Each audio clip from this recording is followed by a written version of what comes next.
జనసేన అధినేత ఆంధ్రప్రదేశ్ రాష్ట్ర deputy CM power star Pawan Kalyan గారు ఒక నిశ్చలం ఒక నిర్భయం అన్న సూత్రంతో ముందుకు సాగుతున్నారు.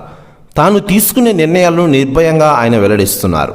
అదేవి దంగా పార్టీలో అంతర్గత కుమ్ములాటలు, నాయకుల మధ్య పోరు జరుగుతున్నప్పటికీ చాలా నిశ్చలంగా నిర్ణయాలు తీసుకునే దిశగా అడుగులు వేస్తున్నారు. ఇది భవిష్యత్తులో పార్టీ పునాదులను బలోపేతం చేయడానికి అనుసరిస్తున్న విధానమేనని పరిశీలకులు అంచనా వేస్తున్నారు.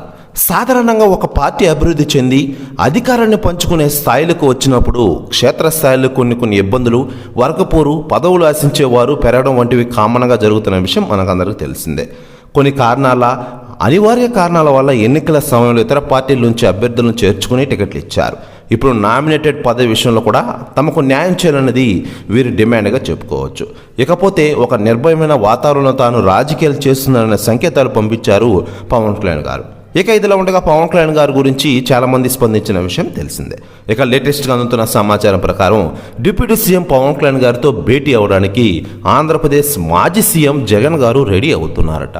ప్రస్తుతం రాష్ట్రంలో జరుగుతున్న విధ్వంస కాండ గురించి ఇరువురు చర్చించే అవకాశాలు గట్టిగా కనిపిస్తున్నాయి.